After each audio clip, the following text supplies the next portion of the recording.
I guess this is going to be our attendance for this morning. So we'll give it about another minute and we'll get started. It's going to be about 5-10 minutes. We're going to talk about the regulations and the changes in the insurance and the real estate regarding home hardening and defensible space. And then we'll have Roof RX talk about the importance of maintenance, how maintenance is much more effective for about 15-20 minutes. And then we'll have a Q&A and wrap up, because I know, some of the homeowners have some questions and they get emails all the time. But again, it's better to be proactive than reactive. So, one more minute. And if this is your first time, we try to do these about every quarter, do about 3 different topics. We'll bring in possibly an HVAC guy during the summer to talk about, preparation for that and cleaning out your duct systems and whatnot. And then home hardening, that includes maybe minor construction, replacement of windows, and we'll talk about all that during this talk. All right, are we ready, Rafferty? I think this is going to be our attendance this morning, so we'll go get it going. So good morning, everybody. My name is Guan Lee. I'm the chair of the Emergency Preparedness Committee.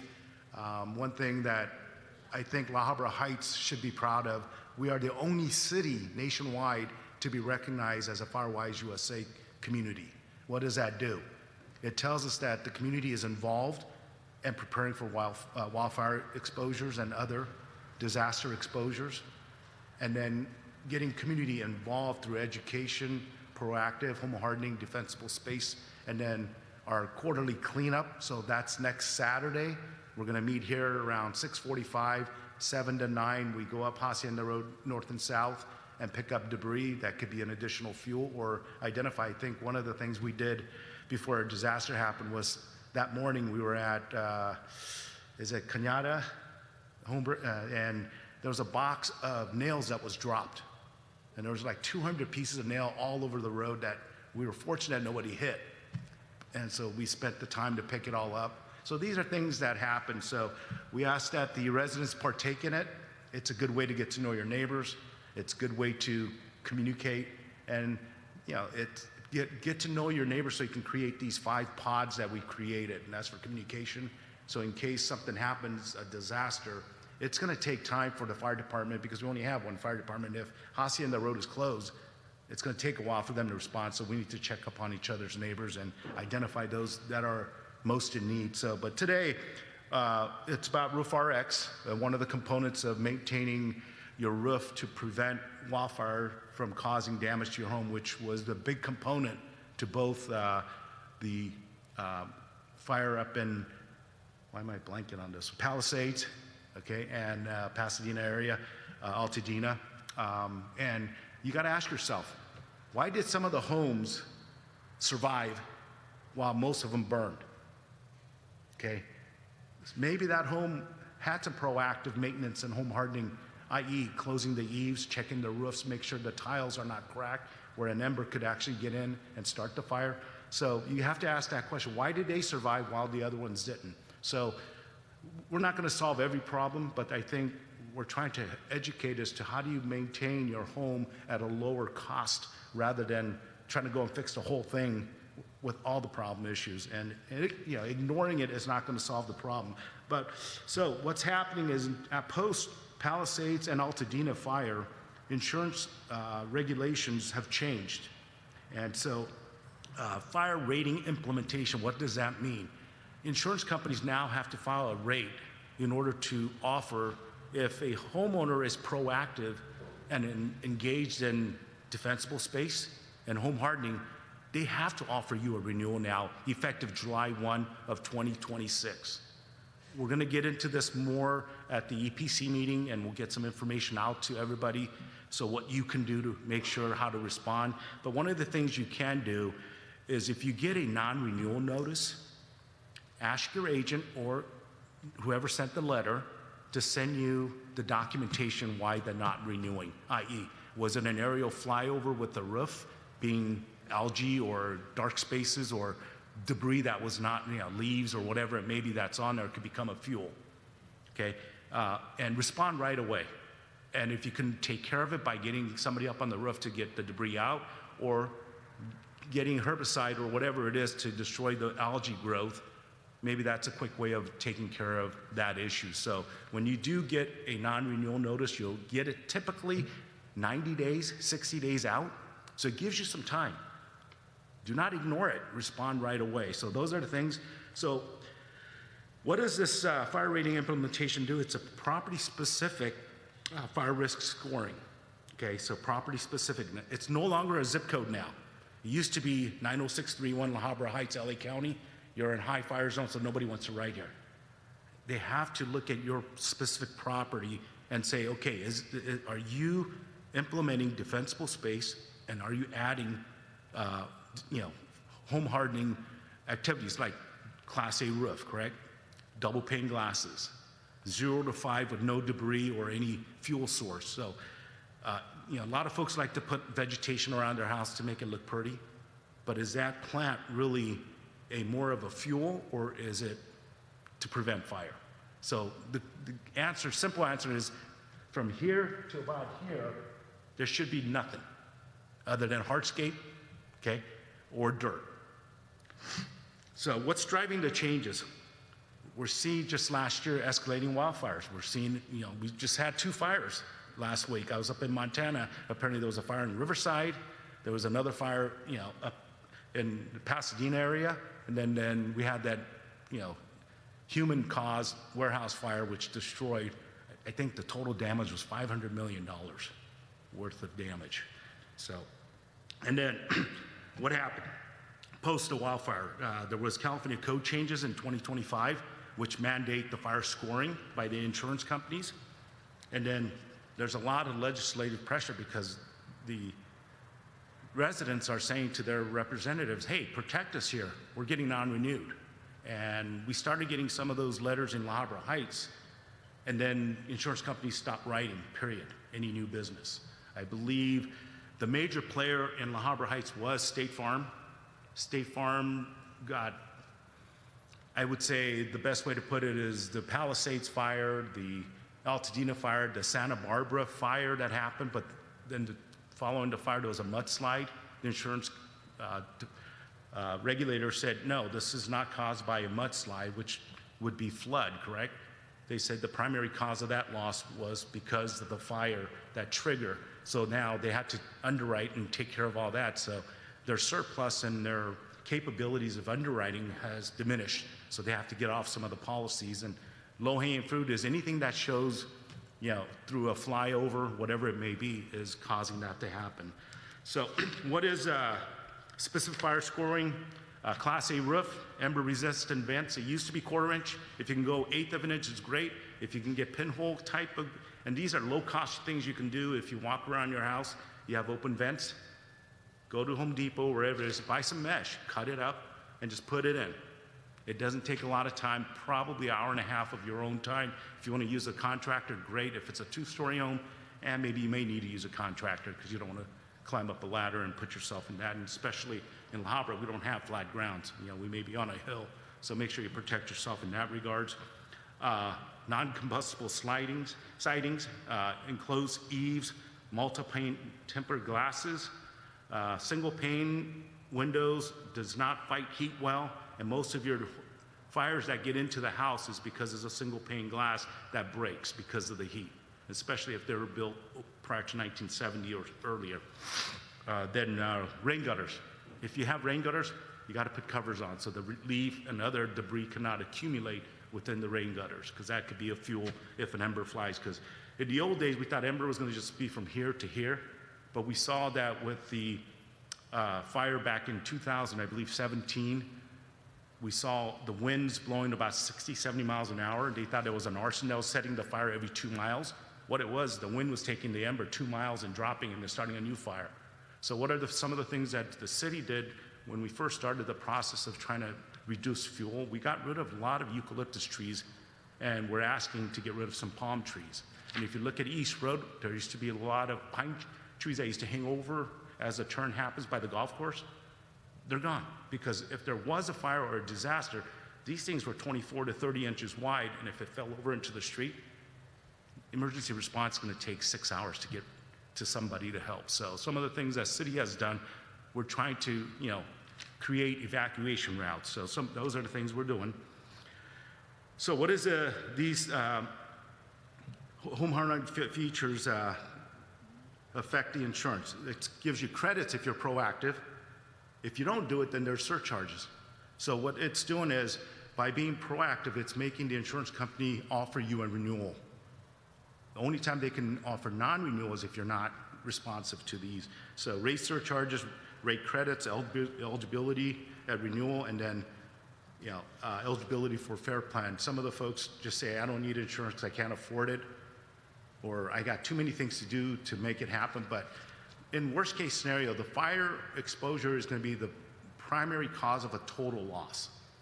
Okay, so what does that mean? You're invested into a home that's probably worth $600,000 to $1 million in replacement costs.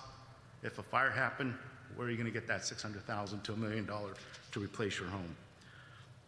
All right, so mitigation credits we talked about. So let's talk about Senate Bill 1070, 1076 of 2026. It will go into effect July 1. This is where if insurance companies just cannot arbitrarily non-renew, they have to find reasons, i.e. roof. If there's 0 to 5 defensible space that's not adhered to. So they have to offer you a renewal coverage, okay? And if home is fire safe, and insurers must offer, and then also rate based on the mitigations that you put in, and there's credits. So what's going to happen is these fire scores are going to give us, in La Habra Heights, probably a higher base premium, but based on Firewise USA, you'll get about a 5% discount. You put some 0 to 5 defensible space, you put all the Class A, and you can prove it with licensed contractor, you can save up to 25 to 30% by the time we're done. So what goes up will come back down, and then automatic offer to renewal because you're doing those things. So the defensible space that went into place at post those fires is there's going to be pricing factors, renewal requirement, and the condition for eligibility and basis for premium credits. So if you do these things, you're going to be in a better position for having your policy renewed than non-renewed. And then a couple things I just want to touch on. This will be high level. Real estate. If you're getting your home ready for sale, now there's a disclosure as of 2025. You have to do a home hardening status. You have to provide that. And then, are you defensible space compliant? These are the things a real estate agent's going to mandate you do. And what are the required mitigation steps that you need to put in so the home could be put in a situation that could be sold and disclosed to the buyer that your home is safe? Because again, that's negotiations, correct? They can come back and say, hey, these are things I need to do in order to get the home ready for home hardening and defensible space, and it's going to cost me $25,000. That's a lot of money, correct? When you could probably do it for much less if you were proactive and keep up with the maintenance aspect of it. So in summary, the 2025 insurance rating changes are, again, what's changing: mandatory inspections, parcel level scoring. That's going to be the insurance company's responsibility, and the impact for that is credits and surcharges. Home hardening, roofs, vents, windows, eaves, siding are going to be part of the rating factor. If you can show proof that these are done, lower premiums for hardened homes. And then legislation, movement toward mandatory offer, fire safe homes. So if your home is fire safe, mandatory offer. You cannot just arbitrarily say we don't want to be in zip code 90631. It has to be property specific. So if you get a non-renewal, again, what do we need to do? Ask your agent or the company to send you documentation why you're being non-renewed, and then respond. I have a client, they sent out the notice 5 months ago, and I keep telling the client, invest in your home, replace the roof. You've already had 3 water losses. No one's going to write you. He waited 3 months, now we're 45 days out, and finally said, okay, I'm going to get a roofer to come and do my house. What roofer is going to put you on schedule within 45 days? It's not likely. They're putting on schedules ahead of time. They'll talk about that a little bit. So, and then real estate disclosure. If you're going to sell your home, defensible space, home hardening is going to be part of the process that's going to be incorporated in order to have a full disclosure, because if you fail to and you hide something, you don't want to be in litigation thereafter. So with that, I'd like to introduce Sean from Roof RX. Yes, sir. Yeah. All that great information that we just went through, could we think about getting a one-pager done that we can leave on the counter out here? Yeah, I have something for that, and I'll put something in, and we'll talk about it at the EPC on our next meeting. So I invite folks that want to dive a little bit deeper into asking questions, if they're listening out there, come to the EPC meetings. There's a lot of information about being involved, and then we talk about highlights of some of the things. So I will get one piece of paper to get everything done. All the insurance companies are actually producing it, and so then let me do this real quick. Here's some of the discounts because your home is, and I'll give you some percentages. For a typical homeowner, it's called HO3 or HO5 policy. It's 5.5% for fire protective devices. That's a discount, correct? And could be like a fire suppression. You have a fire extinguisher at your home or sprinkler system at home. Or some folks have installed like a sprinkler system around their house. So if there's a wildfire, they turn it on and it puts out the fire. I think we talked about this in one of the meetings. I don't think that's what we recommend, that everybody turn on your sprinklers and try to prevent fire, because then the fire department's not going to have any water pressure to fight the fire. Yes, ma'am. Wasn't there something about you had to have a battery installed alarm? Smoke alarm. We talked about that, and so all these smoke alarms are now 10-year battery life. And if you are having challenges of finding it, the Red Cross, if you schedule an appointment, they will do it for free. They'll come and install it for you through volunteers. Costco has 2 sets of 10-year fire smoke detectors. I think it's like $50.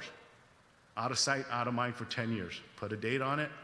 I don't know how accurate they are. I know we put ours in 6 months ago, got the whole entire house. 2 of them are already gone bad, so I guess I got to take them back because they're beeping. I don't know what's causing it. I don't think it was any of our doing, but that's part of the component. If your home is 21 years or older and you made some updates within the last 10 years, 7.2% credit. Okay. Water leak detection, that's like, flow system, which shuts off if water detection systems cost about $750 to $1,000 plus installation by a plumber, probably another $300, $400. But one thing it will do is it keeps track of the water flow, and if there's an abnormal activity, it'll alert you. If you don't respond within 2 to 4 minutes, it'll shut it off. So the amount of water that goes into the house is cut off now, and I can be an example. Our washer machine at the base where the water intake came broke. It was an abnormal time the water was moving that fast. And within 2 minutes, it shut off, maybe 5 gallons of water. It kind of went through, meandered through the garage and went out to the garage floor, nothing damaged. So it does work. And I'm the first proof that I'm thankful for that. Wildfire mitigation levels. Community, Firewise USA, the discount is 5.8% for one of the companies. So just being part of La Habra Heights, and we have certificates here at the city. Just pick it up and give it to your agent if you're not getting it, but you should have it on your deck page at the bottom that you're getting a Community Firewise USA discount. Wildfire mitigation, IBHS, that's the prepared home designation, 14%. These are homes that are built with wildfire already incorporated and it's new construction, so that's a huge discount. So these are things you can do, but we'll get more into it. I'll get a single piece of paper as to the things that we recommend and the insurance companies are looking for to prepare you to do low maintenance stuff that you can make sure that your homeowner's insurance is not non-renewed. So with that, Sean from Roof RX is going to talk about maintaining the roof and what are some of the issues he found. I had to try them out at first party, and he found a lot of problems because the first thing I wanted to do is remove all the algae that was growing on my tile. And we did a lot of corrections, and that's why I invited them to come and talk about it because, again, maintenance is a lot cheaper than replacement. Okay, let me introduce you to Sean from Roof RX. Thank you, Clint. Thank you, La Habra City, for having us here to be part of today's workshop. I've got a little slide deck here that I'm going to share with the group. There's two roof types that we're going to talk about today. So your basic maintenance routines on your asphalt shingle roofing, and same with tile roofing. So just some of the basic maintenance components that'll help not only maintain and keep a watertight roof, but helps your fire score, and how this applies to your home hardening as it directly relates to the roof. A little bit about Roof RX, just so you know who we are. We were established in 1998. So for the last 28 years, we've been fixing roofs, we've been cleaning roofs. We are not your traditional roofing contractor. So if you think about your traditional roofing company with large trucks and large crews that tear your roof off and put a whole new roof on, that's not what we specialize in. We can do that, but our main focus is maintenance and repair. So we are looking at what things can be done to maximize the useful life of the roof that you already have. What steps can be taken to provide home hardening steps to get your roof up to that standard without having to tear it off and completely replace it. So that's what we're going to talk a little bit about today.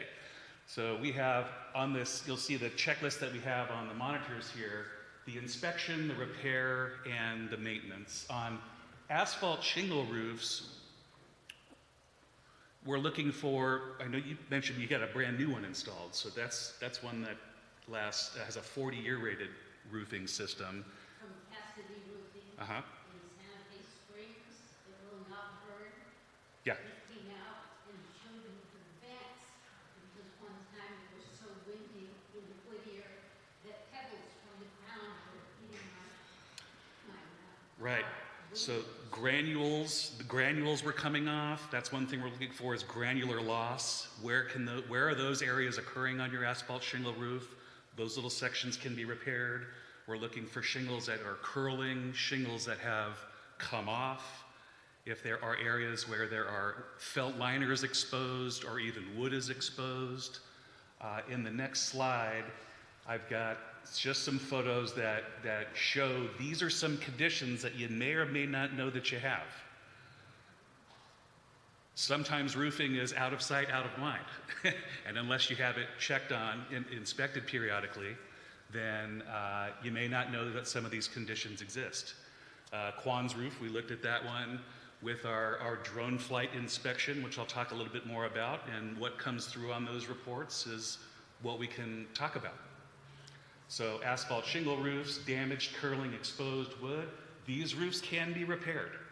We can install new felt liner, we can feather it into the existing felt, get new matching shingles, and repair roofs that it could be a little bit of wind damage from our windy conditions. Our Santa Ana winds come without fail every year. And just because you have a little bit of damage on the roof, it doesn't necessarily mean the whole thing has to come off. We can do targeted repairs to restore the roof back to its functioning, useful life. And then with recurring, ongoing maintenance, we can get 8, 10, 15, as much as 20 more years of roof life expectancy out of asphalt shingle roofs.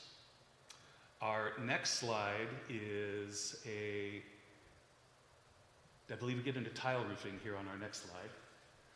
So tile roof, do we have tile on the next slide? You're freezing? Tile roofing, I'll just get right into it, brought up by Quan. So tile roofing is same thing, Class A fire resistant roofing, but with normal wear and tear, wind uplift, building movement. Just as the roof gets old, tiles can become loose, they can slide out of place, they can crack. So what we specialize in for tile roofing is we've got good relationships with all the roofing suppliers. We can take photographs of the tiles and send them to all our suppliers and see who has a supply of the matching tile. Oh, this is actually the rain gutter debris. So for one more. You got one more? Oh, there's the checklist there. Okay, there you go. So that's an example of what your broken tile looks like. The center photo is the cement mortar, which is applied in the areas where tiles are coming in at different directions and they intersect together. Given the high profile shape of the tile, it leaves some openings and voids, which is filled with mortar.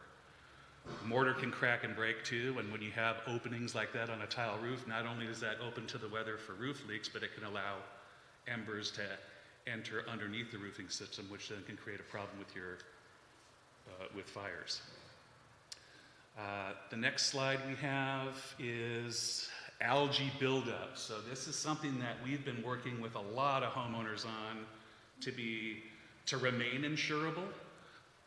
Quan, you brought up the low altitude flight by a company called Cape Analytics. They photograph large areas of neighborhoods, and that's how those photos end up in the hands of the insurance companies that then identify roofs that appear to have growth, and they get flagged for non-renewal.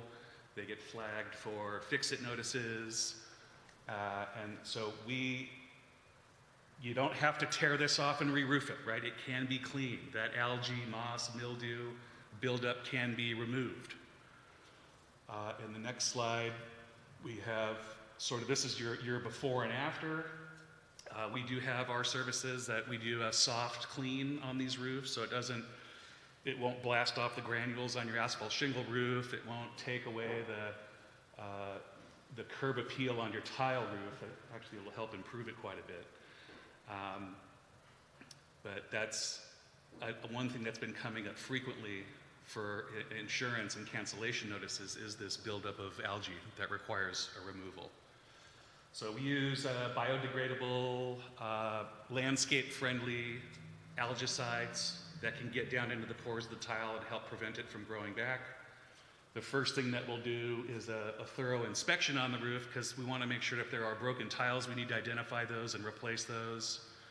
Flashing seals that might need to be resealed. Essentially, we want to deliver a watertight roof before we give it a whole bunch of water through our power washing services. So by restoring the roof, getting it almost back to the point to where it was when it was first put on, free and clear of broken tiles, free and clear of loose or slip tiles, all mortar heads resealed or rebuilt as needed, where needed, clean valleys, clean rain gutters, clean roof, and then we offer a warranty that covers the entire roof, not just the areas that we fixed.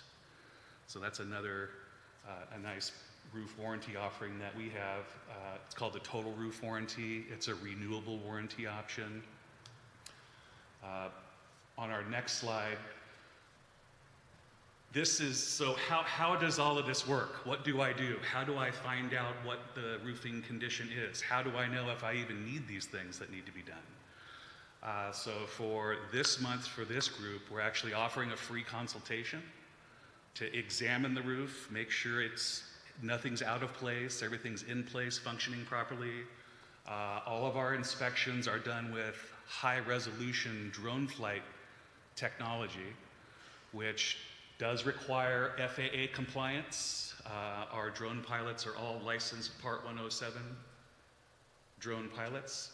So it makes the roof inspection very safe, very efficient, and we're able to photograph and document even hard to reach areas on the roof that you can't, or you might have some trouble physically walking on. And I can say after having inspected tens of thousands of roofs in my career that these drone flight inspections are very accurate, very safe, and very telling. So there's what we have is a report that comes through. It'll show the bird's eye view of the property, the front of the property, bird's eye. Each roofing facet is photographed and documented. If anything comes through the report, broken tiles, missing shingles, growth, all of that will be detailed and provided in the report. And then there's an interactive menu of recommendations. So you'll see it come through. It's a checkbox, yes, please replace my tiles. It's a checkbox, yes, I'd like to have my roof cleaned. It's a checkbox, yes, I'd like to have my rain gutters cleaned. So for that, on our website, roofrx.com, that's where those roof inspections can be ordered. And we can walk you through the process of what it takes to button up the roof, get it back to its fire resistant stage, get it watertight, get any visible and obvious defects repaired, get broken tiles replaced. And then even as far as the attic vents, Quan brought up a really good point, is that those, like your attic dormer vents, your wind turbines, things that have that 1/4-inch mesh screen, that is code compliant. But in order to get fire resistance, the 1/8-inch screen is what's being recommended. So we can help install those at roof level behind the attic dormer vents, wind turbines, and other open air vents that the screens need to be replaced to help your fire score and to help improve the home hardening at the roof level.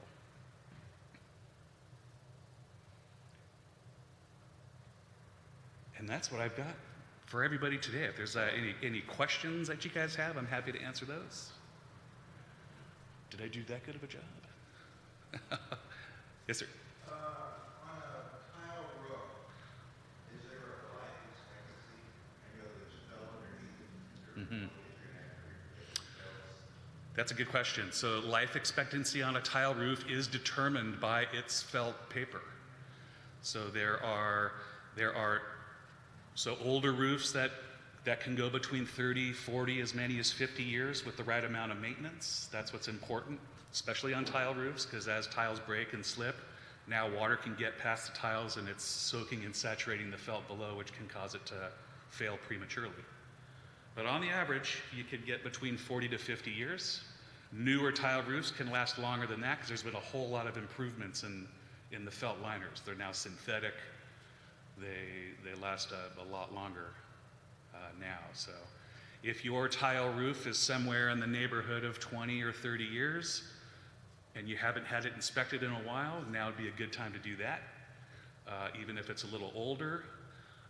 We've done a real good job with getting a lot of homeowners to deal with their cancellation notices that have tile roofs, and even though the roofs are a little bit older, we've been able to clean them up, replace tiles, and get them compliant to where they remain insurable. So, Do you offer some act on a real estate sale that require roof certification? Do you offer roof certification? yes, that's a good question too. Roof certifications, we do. We have an issue, we can issue a roof certification. We are a licensed, California State License Board, licensed and insured contractor. So that's what they want. That's for the banks, more commonly, for a roof cert. Roof certifications are issued when a roof is free of any visible and obvious defects. We can issue them for 1 year, 2 year, and 3 year. Rarely do we get a request for 5, but we've had some where we've had to certify for 5. But the quick answer is yes, we can do roof certifications for a real estate transaction. We just start with an inspection. Let's get it inspected, find out, what it needs, if anything.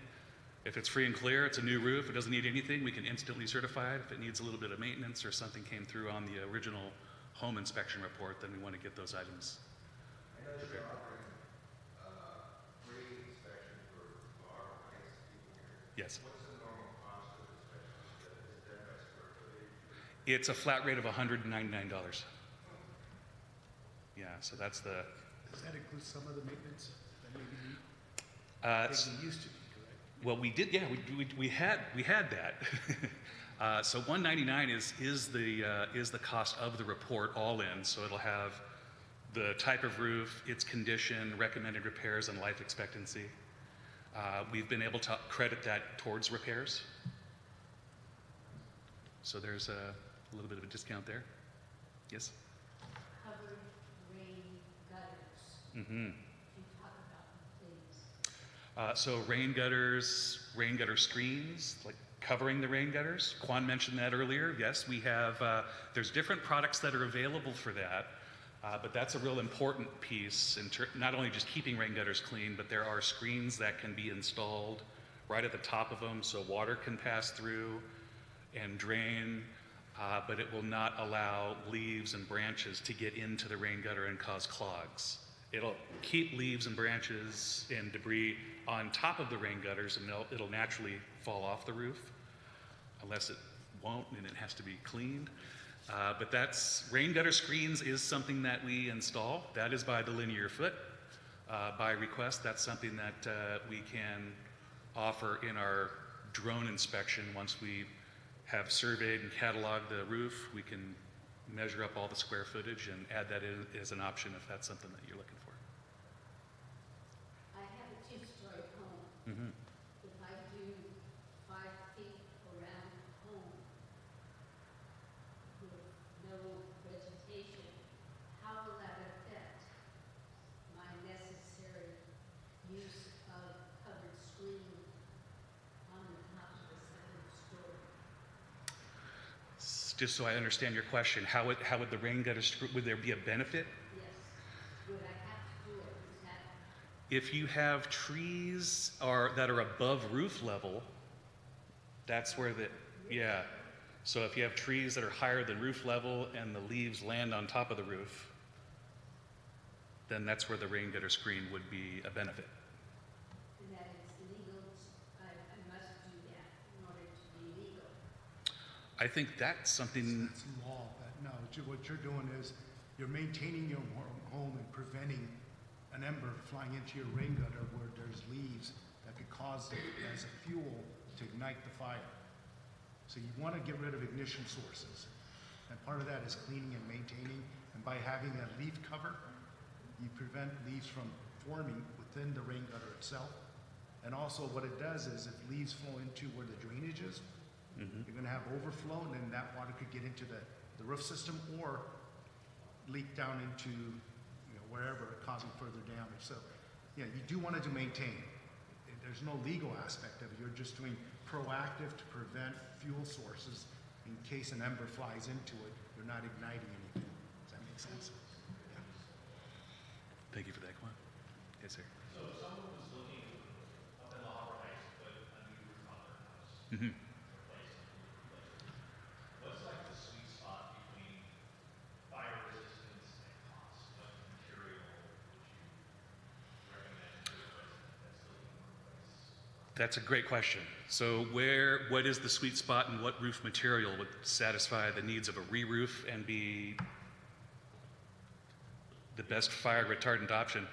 And tile, I mean, obviously you could put, tile, which is probably the best, but probably Yeah. also the most expensive. Yeah, the tile is definitely going to be on the higher side of cost, but I think the most economic Class A fire rated system is in your asphalt shingle roofing, and those are offered between 30 and 50 year rated.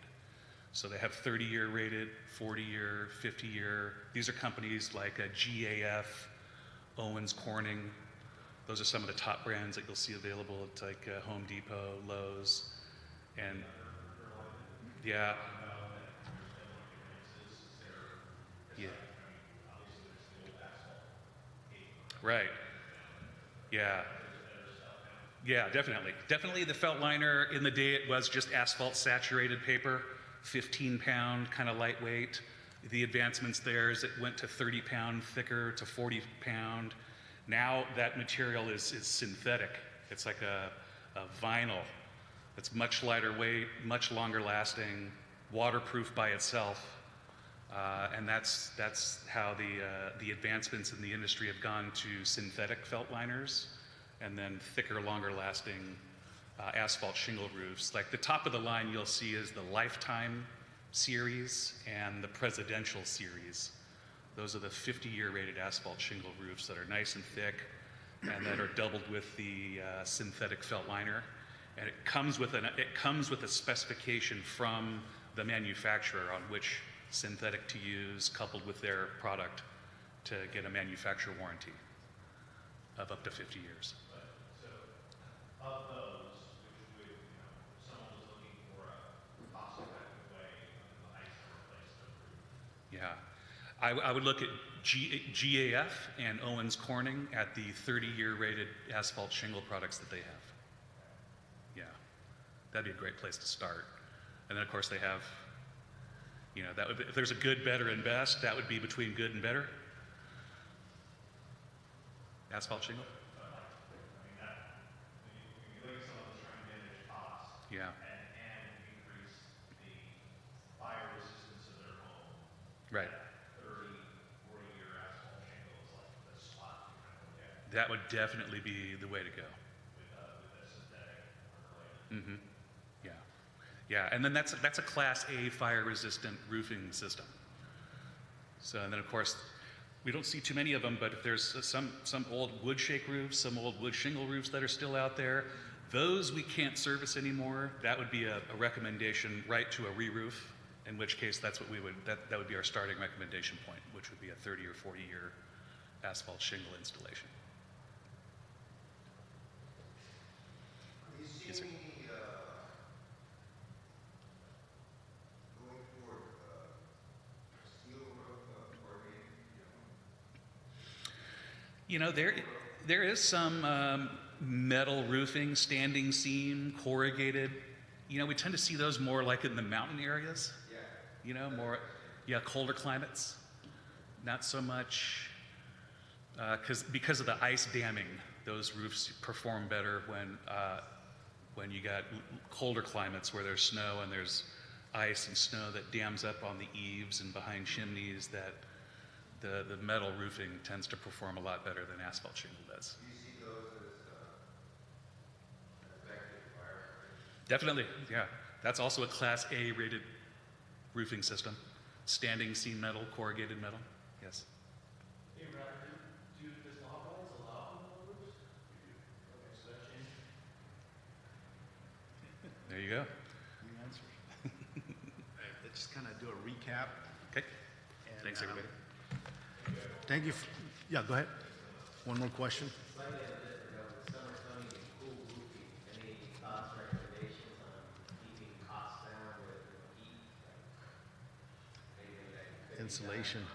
Yeah. on an existing roof, of course. Yeah, attic insulation is a good one, and then also ventilation is another. So if you're having, we get reports that, hey, it's just real hot, and sometimes the house is underventilated. It doesn't have enough attic dormer vents, so it's not releasing the heat, so the heat's coming in from the roof, it's permeating into the house, and it's sort of trapped in there. If you're feeling the heat and you're looking for ways to help improve ventilation and to evacuate heat from the house, those are two things, insulation and ventilation. Let me kind of piggyback on that. So the two things that are low cost that you can do, update your insulation with the newer insulation. If it's an original home built from 1970s, definitely want to do that.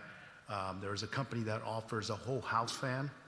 What it does is it's a big 24-inch fan that takes out the hot air and brings in cooler air from the ground up. So it's a quick way of low cost. You know, I think it costs like $2,000 to install one of those, but the return on that, energy save wise, is going to be huge. So those things you can look at, and we'll talk about that at the EPC meeting. What are some of the low cost maintenance you can do? So maybe that's the quick way. I know we had to redo our HVAC. It just finished, and that'll be one of the topics coming up. Is that our duct system was asbestos and it had a hole in it. So it was cooling my attic more so than the house. So, you know, at the end of the day, I'm spending all this money to cool down the house and it's just not shutting off. So, you know, you got to look at the cost. And I think John was talking about what is a sweet spot for cost. What I'm seeing from our customers recently, you're looking at a 2-story home, 2,400 square foot, not huge roofing system because it's a 2-story home, so it's a smaller roof. $22,000 for a Class A roof, to a home that's single story, 2,800 square feet, a little bit wider, up to $60,000. Then when you get into tile, it's going to be well over $100,000. So, you know, think about the things that where your budget sets in, because you can find a system that'll protect you for 30 years, easy. Where does your budget line? What do you want to do? Go ahead. There is an attic fan, I'm not from a country that was cold quite a bit, but there is an attic fan that's separate from your UVAC system that you put in there, you can set it for 120 degrees and it'll keep the house cool. Mine's always cool. There's a company out of Vista. I serve on a board down there, and they're one of the board members, and that's all he does, whole house fans.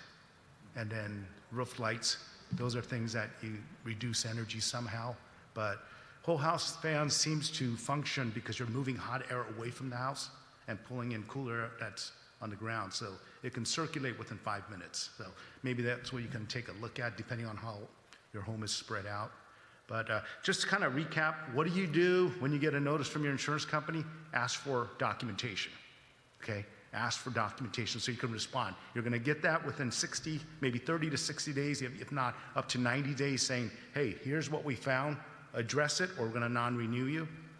So respond, ask for that report. Then, get into we'll send out a single paper, the things to do and not to do. We've talked about this topic many times. 0 to 5, no fuel. 5 to 30, reduce fuel, meaning your tree should be 15 feet apart from the crowns, because typically fire spreads from tree to tree, correct? So separation of that. And if you have, it may look great, but do you really need that tree? I know our pepper trees grow like crazy. I ignored it for 3 years, and next, a 3 foot, 4 foot tree turned into a 25 foot, and now it started hanging over our roof. Get rid of anything that touches the roof. Cut that and get rid of it. And then anything from 30 to 100, spread out any vegetation that, again, could become the ladder of spreading the fire. We talked about roof gutters. Just by putting roof gutter and leaf cover, you're not done there. You should look at that at the spring and at the end of fall, because when all the leaves come off the trees, where is it going to go? It's going to go wherever it's going to latch onto. And so, clean that up. Inspection of the roof once a year is a great thing to do. If you look at your roof and it's colored green and it doesn't look right, maybe it's time to get some of that algicide on there to clean that up and to get that roof inspection done. I know we're in a single-story home up the street, and we had 300 broken tiles. The reason why some of those tiles broke, our landscaper goes up on top of the hill and does weed cutting. What does it do? It projects rocks at a high speed. I had windows cracked, my windshield was cracked, I had a big dent in my car. What is it going to do to your roof tile? It's going to cause cracks, okay? So make sure, at least if you can, on a quarterly basis, do a visual walk around. Spend 10 minutes and walk around your house and see what you can do. These are simple things you can do and correct. But if a big rain comes because the tile broke, now you got water damage. If there's a wildfire, an ember gets in, they're going to have fire damage. So, our job as EPC is to give you information. There's no benefit in the city or anything that we're doing. We are a community of volunteers, and we're going to have to solve our own problems together. So what I'd like to invite you to do is we have our EPC meetings every third Thursday of the month at 6 p.m. We talk about CERT. We talk about emergency preparedness. We talk about evacuation in case of disasters. Large animals, we have a lot of horses that we need to move to a safer location in case of a wildfire. And then we have folks that are landlocked, meaning elderly folks that usually don't come out of their house. They can't do anything. So we're going to do something in September, partner with the city of La Habra to do what's called Love La Habra Heights. And we're going to identify 4 or 5 residents that may need volunteer assistance. We're going to go up, clean up their yard, maybe touch up with some eaves and anything that's cracking that could become a fuel source, touch up their paint. And at the end of the day, we come together as a city at noon, have a little barbecue, and say, hey, we're keeping our community safe. So, let's take pride. And one other plug I like to do is next Saturday is the 18th, is community cleanup. So they'll have a collection of, trash or large bulky items that the Ware company will come and collect at the park. But we're going to meet here at 6:45 and spend about 2 hours up and down Hacienda Road. We'll go from the other side all the way from Hacienda down to the City Hall here and pick up debris. And again, a good time to get to know your neighbors, connect. For some of you that are maybe new, we do have 5 fire zones. We like to have a leader take over and just kind of network and get on some kind of a chatting or whatever it may be so they can keep up on your neighbors if there's an emergency. I know, our councilman texted me because there was a major head-on collision right in front of my house a couple nights ago. I'm having dinner, and it could have been horrific. It was a head-on collision. Luckily, the lighter car got pushed back into the gutter, but if it did something else, and if, let's say, it caused a fire, then we would have been definitely in a lot of problems. But yes. Where our CERT meetings held on the 3rd Thursday of every month. That's not the CERT. It's Emergency Preparedness Committee. I mean, EPC, Public Safety and Emergency Preparedness Committee is held third Thursday at 6 p.m. Usually goes about 45 minutes. Sometimes it will go all the way 1 hour, but it's a good time to get educated or bring your concerns so that we can go and find resources for you. Is that here? Yes, right here. Hopefully this information was helpful. This is what our goal is, to get your minds kind of going, and we hope more people will partake, but the biggest challenge for, I think, La Habra Heights is a lot of folks, are content with their lifestyle. And until the emergency happens, we saw that happen in Palisades. The wealthy people, why did it happen to me now? All of a sudden blame everybody else in the world when they could have done something. Because again, why did some of those homes in single spots survive and most of them didn't? It's maintenance. You're reducing your home becoming one of the statistics. And so we talked about roof, and if you have any more information on Roof RX, we'll have more information with the city so that you can pick up a voucher or contact info for Roof RX's inspection if that's what you'd like to do. We're not promoting them only, but I used them and I felt that the information that they provided me could be useful to share with our community. The next one will be an HVAC guy coming in saying, how do you reduce energy costs? How do you reduce maintenance? Again, just simple inspection for us found out asbestos, and there was a big hole in the vent. Eventually, okay, it's costing me X amount of dollars more a month, because if I turn on the air conditioning, how do I get my ROI on that? So hopefully these sessions are helpful to you. And then, yes? Just a question about fire insurance. Yes. If you are canceled, is there any new companies coming on board that don't use the fair plan as part of the policy? So there are carriers that will write you, okay? We are in a high fire zone, and typically when you enter into, so you got your traditional markets. Traditional market's going to look underwrite. Now they can't do zip code anymore. They're going to do property specific. So if you, let's say you spent the next month doing some defensible space, home hardening, and maintenance work, and you can document that with a certified contractor or licensed contractor, then underwriting would be much easier. They have to offer you something. Okay, so are you going to get all these discounts? Probably.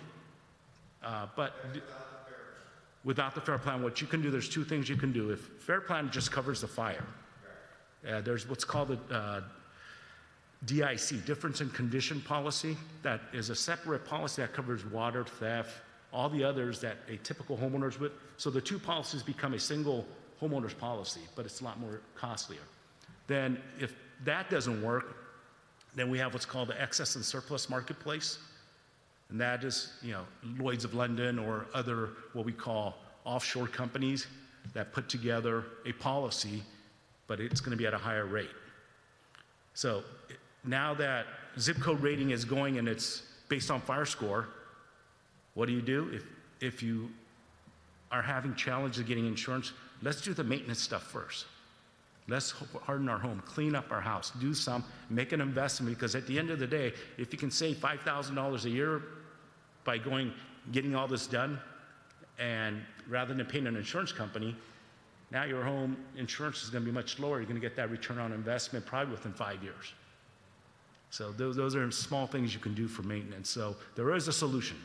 Will the insurance inspector look at your neighbors?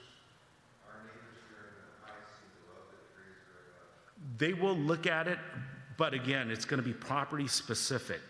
So if you're only, let's say, 10 feet from your neighbor in a typical, metro area where all the homes are like stuck together, and your neighbor has all this fuel next to their wall, and it's within 5 feet, that's going to be a challenge. I have a client up in, Santa Clarita. There's a golf course. Well, the golf course has vegetation, correct? To prevent from balls going into the house. That was a fuel source. The company declined. So, again, insurance companies are not there to be a charity. They're there to make a profit, correct? And they're going to underwrite these things to make sure they're getting on the risks that are going to be profitable. But at the end of the day, there's a loss. Insurance is a small price to pay to recoup, what your dwelling replacement is going to be. So I don't recommend that you go without insurance, okay? My recommendation is get something in case of a total loss, because that's your legacy, that's your livelihood, and you don't want to be without anything in the event there's a fire loss. So, you know, if you have to go with a $20,000 or $10,000 deductible, do it. Earthquake, you know, that's another exposure. Flood, we didn't know we were in a flood zone, correct, until we got that rainstorm a couple years back, and the whole hillside came down on Hacienda Road. My neighbors, 4 of the houses across the street got hit, and there was no coverage for it because they didn't have flood insurance. So we'll talk about all that as we go forward, but today is one component of home hardening and defensible space, and that's by maintaining a roof and getting an inspection done. Again, simple roof, $22,000 up to $60,000, depending on how big your home is.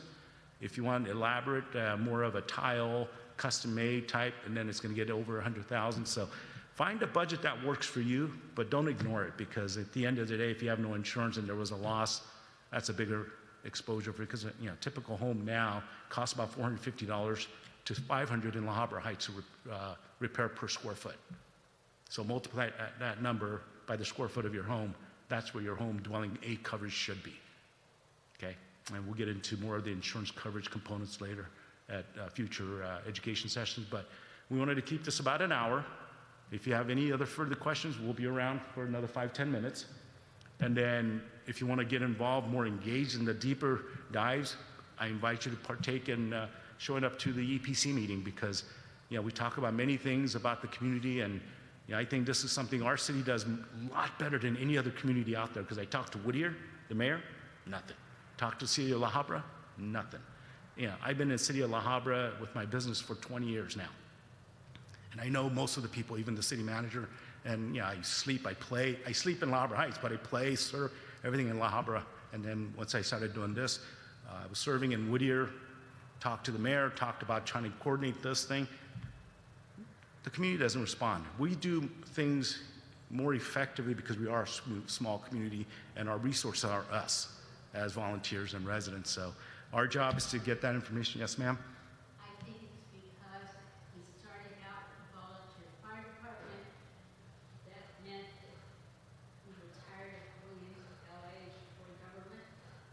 And it just kept building so that Yeah. you're free next Saturday to put our papers on Hacienda from here to the Satellite Temple. 6:45 next Saturday. If you want to come in, just have a cup of coffee and spend 2 hours with us just picking up trash, and you can talk. We're not going to force you to be, picking up trash all 2 hours and that's it. No, it's about you getting to know that partner that you're with, walking up and down the hill, and then at the end of the day, if there's a connection, other concerts in the park is another place you can come. We have a fire department that's going to do a presentation in May. Let's support each other through this small community, and we love La Habra Heights because we're in a rural area, and let's keep it that way. So thank you for attending today. Hopefully this was informative for you folks, and bring some solutions. Thank you.